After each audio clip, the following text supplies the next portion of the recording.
Joining me now from outside the cathedral is MS Now's Ali Vitali. She just spoke to former Vice President Mike Pence. Tell us what he said, Ali.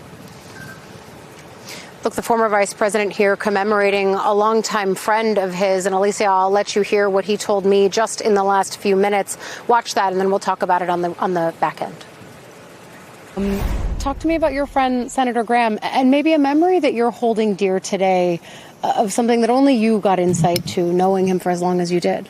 Well, first, thanks for having me on. Yeah. There's no place I would rather be today than here, honoring the life and memory and legacy of my friend, Senator Lindsey Graham. I met him when I was first elected to Congress, and he was still in the House, but on his way to the United States Senate. I had known of him before then. I had seen him as a champion of conservative principles, but also a winsome and happy warrior. And I think that's what I'll miss most about Lindsey Graham, is he was committed to our national defense, to American leadership in the world, committed to the values that we shared. But all along the way, there was that smile, that ebullience, and that unsuppressible sense of humor that came out every day. Because he really was someone who was a Republican, a partisan, a firebrand, but also someone who was able to build such constructive relationships behind the scenes. And I think the open question is, who can fill that vacuum, especially with the president? You know how he works. Graham was able to influence him on any number of things, foreign and domestic. Well, I think that his loss, particularly on American leadership on the world stage, is very profound.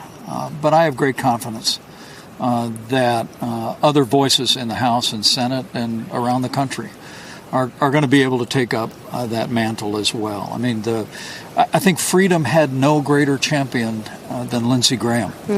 He was a stalwart supporter of Ukraine when public support ebbed and flowed from one administration to another. He never wavered. And it's one of the reasons why I think there would be no better tribute, apart from this day's ceremonies and in South Carolina, there would be no greater tribute to Senator Lindsey Graham than for the Senate of the United States to take up the Russian sanctions bill, put it on the president's desk, and have it signed into law. Lindsey Graham knew who we were dealing with Vladimir Putin and with Russia. And he understood that by standing strong with our free ally, Ukraine, by passing those Iran sanctions and supporting the Ukraine military, we'd have a chance for a just and peaceful conclusion of this war.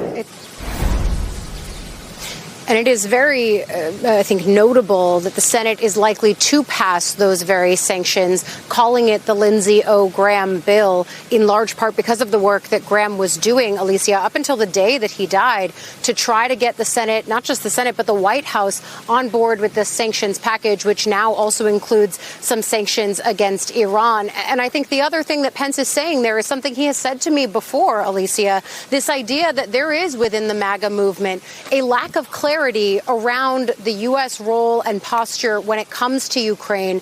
And so as much as the former vice president is praising his friend, Lindsey Graham, he's also speaking to a strain that he has spoken in more political terms with me about before, something that he really diverges on with some other key figures in the party, including the man who succeeded him as President Trump's vice president, J.D. Vance. That's something we've spoken about before, and interesting to see at this moment as he commemorates his late friend.